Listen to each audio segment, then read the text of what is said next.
Hi guys, நம்ம இன்னைக்கு சிம்பிளாக ஒரு பிரியாணி ரெசிபி தாங்க. பிரியாணினாலே இதுக்கு பெரிய ப்ராசஸ்னு நிறைய பேர் பண்ணவே மாட்டாங்க. அதுவும் இல்லாமல் இப்படி பண்ணலாம் அப்படி பண்ணலாம் நிறைய பேர் வீடியோ போட்டு நீங்கள் பார்த்துருப்பீங்க.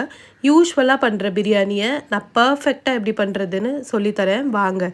அதுக்கு பேனில் கொஞ்சமாக எண்ணெய் சேர்த்துட்டு வெங்காயம், தக்காளி, கொஞ்சம் உப்பு, இஞ்சி பூண்டு பேஸ்ட்டுங்க இதெல்லாம் ஆட் பண்ணி பொறுமையாக வதக்க விடுங்க. இந்த மாதிரி எண்ணெய் பிரிஞ்சு வந்ததும் காரத்துக்கு ஏற்ற மாதிரி மிளகாத்தூள் ஆட் பண்ணிவிட்டு கொஞ்சம் புதினா, ஒரு 1/4 கப் அளவுக்கு தயிர், மஷ்ரூம் சேர்த்து நல்லா இந்த மாதிரி கிரேவி கன்சிஸ்டன்சிக்கு அதை குக் பண்ணிவிடுங்க. கலரை பாருங்கள் எப்படி இருக்குது.